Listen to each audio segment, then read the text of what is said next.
The stories of the victims needs to get out. What is next? I think all governments in Europe and the US, the UN, they call for documentation.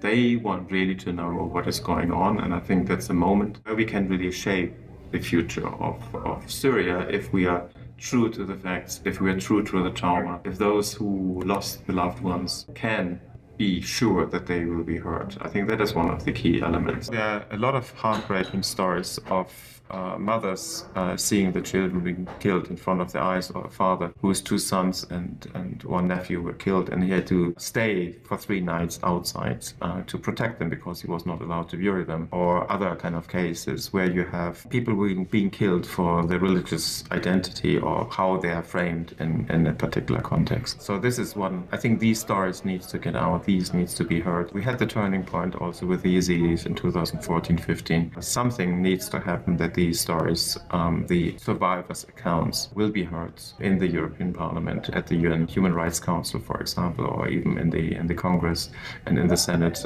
So it is important that those who are suffering, who are threatened to be killed if they even speak out. So this is not the foundation of a democracy, and I think we really need to understand what the situation is on the ground. That means who are witnesses, are threatened, they're intimidated, and this needs to stop. There needs to be an accountability. We need to find mechanisms as an international community, also working with all people of goodwill who want to rebuild Syria from the bottom up, not destroying from the top down. Being in the region, being in Lebanon, having seen and experienced what members of survivors of the atrocities, let's say in Banyas and Tartus, for example, also in Homs directly after the regime change, these are incredible, these are heartbreaking stories that nobody really wants to tell almost and wants to hear, but they need to be told and this needs to be heard.